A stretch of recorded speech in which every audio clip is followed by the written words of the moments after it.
दोस्तों, गुजरात की टीम ने दिल्ली को उनके ही घर में घुसकर हरा दिया और गुजरात की जीत के बाद आईपीएल 2025 की पॉइंट्स टेबल में जबरदस्त भूचाल आ गया है। इस बवाल से जहां कुछ टीमों को नई जान मिल गई है, वहीं कुछ टीमों के प्ले-ऑफ के दरवाजे लगभग बंद हो चुके हैं। अब यह साफ दिखने लगा है कि 3 टीमों ने तो प्ले-ऑफ में अपनी सीट लगभग पक्की कर ली है, लेकिन 3 से 4 टीमें ऐसी हैं जिनका पत्ता लगभग साफ हो चुका है और बची हुई एक सीट के लिए अब 3 टीमों के बीच तगड़ा मुकाबला देखने को मिलेगा। गुजरात टाइटंस और दिल्ली कैपिटल्स के मुकाबले में गुजरात की ऐतिहासिक जीत के साथ ही प्ले-ऑफ की रेस अब सिर्फ दिलचस्प नहीं बल्कि सुपर थ्रिलर बन चुकी है। जैसे जैसे हम सीजन के एंड गेम की ओर बढ़ रहे हैं, हर मुकाबला न सिर्फ 2 टीमों के बीच होता है बल्कि उसका असर बाकी सभी टीमों पर भी पड़ता है।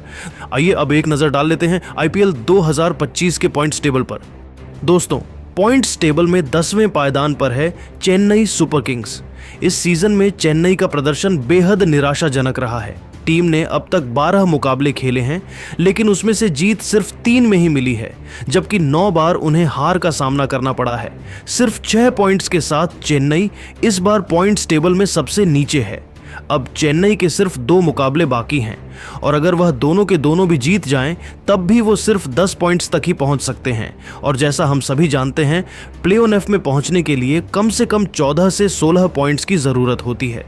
यानी चेन्नई के लिए अब कोई रास्ता नहीं बचा है। वह पूरी तरह से प्ले-ऑफ की रेस से बाहर हो चुकी है। इस सीजन में यह चेन्नई के लिए अब तक का सबसे खराब प्रदर्शन साबित हो रहा है और आने वाले मैच अब सिर्फ प्रतिष्ठा के लिए होंगे। वहीं पॉइंट्स टेबल में 9वें स्थान पर राजस्थान की टीम आ चुकी है। राजस्थान रॉयल्स का हाल भी कुछ खास नहीं है। टीम ने अब तक 13 मुकाबले खेले हैं, जिनमें से सिर्फ 3 में जीत मिली है और 10 मुकाबलों में हार का मुंह देखना पड़ा है। आज भी राजस्थान को पंजाब के खिलाफ हार का सामना करना पड़ा है। अब राजस्थान के पास सिर्फ 1 मुकाबले बचे हैं और उसे जीतकर वो अधिकतम 8 पॉइंट्स तक ही पहुंच सकते हैं। यानी उनके लिए भी अब कोई दरवाज़ा नहीं खुला है। राजस्थान भी ऑफिशियली प्ले-ऑफ की रेस से बाहर हो चुकी है। पॉइंट्स टेबल में 8वें स्थान पर है सनराइजर्स हैदराबाद।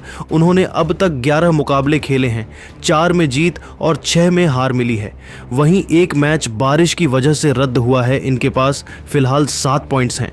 हैदराबाद को अब 3 मुकाबले और खेलने हैं और अगर वो तीनों जीत जाते हैं, तब भी वह अधिकतम 13 पॉइंट्स तक ही पहुंच सकते हैं। इसका मतलब है कि ये टीम भी अब ऑफिशियल तरीके से बाहर हो चुकी है, क्योंकि आपकी लास्ट उम्मीद 14 पॉइंट्स पर रहती है। वो भी आप किसी और दूसरी टीम पर डिपेंड रहते हो, लेकिन ये टीम तो 14 अंक तक भी नहीं पहुंच पाएगी। इसका मतलब इस टीम का अब पता कट चुका है और यह टीम प्ले-ऑफ की रेस से एलिमिनेट हो चुकी है।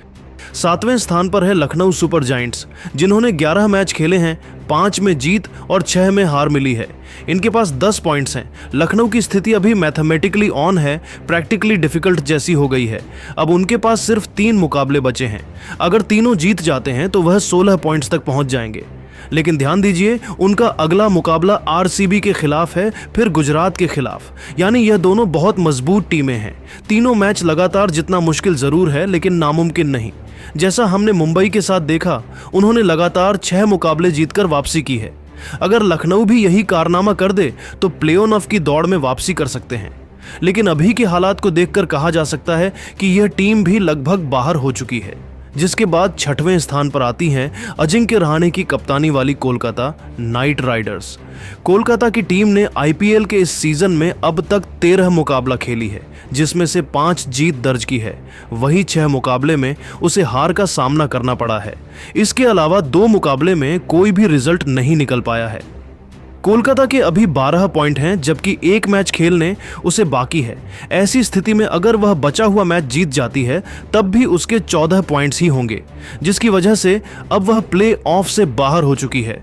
वहीं 5वें स्थान पर है अक्षर पटेल की दिल्ली कैपिटल्स। दिल्ली ने अब तक 12 मुकाबले खेले हैं, जिनमें से 6 में जीत दर्ज की है। जबकि 5 मुकाबले में उन्हें हार का सामना करना पड़ा है। वही एक मैच बारिश की वजह से रद्द हो गया है। कुल 13 पॉइंट्स के साथ यह टीम 5वें स्थान पर मौजूद है। दिल्ली को आज गुजरात के खिलाफ हार का सामना करना पड़ा है। दिल्ली को अब भी 2 मुकाबले और खेलने हैं। इसका मतलब यह है कि उनके पास अधिकतम 17 पॉइंट्स तक पहुंचने का मौका है, जो प्ले-ऑफ की रेस के लिए पर्याप्त हो सकते हैं। लिहाजा दिल्ली के सामने अब भी रास्ता खुला हुआ है। दोस्तों, अब बात कर लेते हैं टॉप 4 टीमों की, जहां नंबर 4 पर आती है मुंबई इंडियंस की टीम। मुंबई इंडियंस का प्रदर्शन इस सीजन में स्थिर और मजबूत रहा है।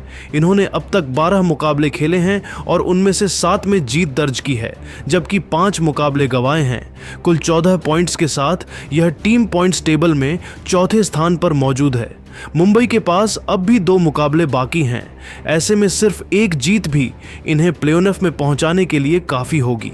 16 पॉइंट्स का आंकड़ा भी अधिकतर सीजन में टीमों को क्वालिफाई करने में मदद करता रहा है, और अगर मुंबई 2 मैच जीतती है तो उनका टॉप 2 में पहुंचना भी संभव हो जाएगा।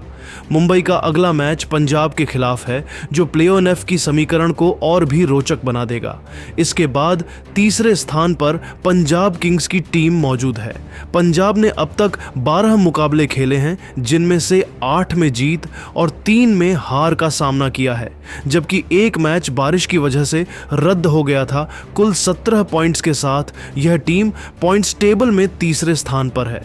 पंजाब को प्ले-ऑफ में जगह बनाने के लिए केवल एक और जीत की जरूरत है। उनके पास अब भी 2 मुकाबले शेष हैं, जिसका मतलब है कि उनके पास 19 से लेकर 21 पॉइंट्स तक पहुंचने का पूरा मौका है। इनका अगला मुकाबला मुंबई इंडियंस से है, एक ऐसा मुकाबला जो दोनों ही टीमों की प्ले-ऑफ और टॉप 2 की लड़ाई को नई दिशा देगा। वहीं दूसरे स्थान पर रॉयल चैलेंजर बेंगलुरु की टीम है। बेंगलुरु ने अब तक 12 मुकाबलों में 8 में जीत दर्ज की है, 3 में हार झेली है। 17 पॉइंट्स के साथ यह टीम पॉइंट्स टेबल में दूसरे स्थान पर पहुंच चुकी है। अब बेंगलुरु के पास केवल 2 मुकाबले बचे हैं।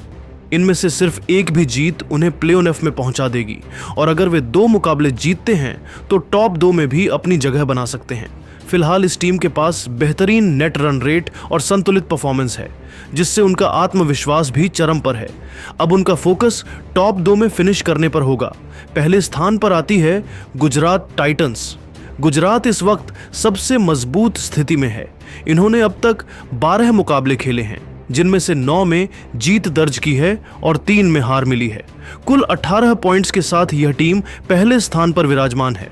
इतिहास गवाह है कि 18 पॉइंट्स हासिल करने के बाद कोई भी टीम प्ले-ऑफ से बाहर नहीं हुई है। इसी आधार पर गुजरात IPL 2025 की पहली टीम बन चुकी है, जिसने प्ले-ऑफ के लिए क्वालिफाई कर लिया है। अब इनके सामने लक्ष्य है टॉप 2 में जगह बनाना, जिससे उन्हें क्वालिफायर 1 खेलने का मौका मिले। यदि वे अपने बचे 2 मुकाबलों में से एक भी जीत जाते हैं तो 20 पॉइंट्स के साथ नंबर 1 पर बने रह सकते हैं। अब निगाहें टिकी हैं दिल्ली और लखनऊ जैसी टीमों पर, जो अब भी अपनी किस्मत को खुद लिखने का हौसला रखती हैं। अगले कुछ दिन IPL 2025 की सबसे दिलचस्प रेस बन चुके हैं। प्ले-ऑफ की रेस के नजरिए से बाकी दोस्तों, आपके हिसाब से कौन सी 4 टीम प्ले-ऑफ के लिए क्वालिफाई करेगी? आप अपनी राय कमेंट में जरूर बताइएगा।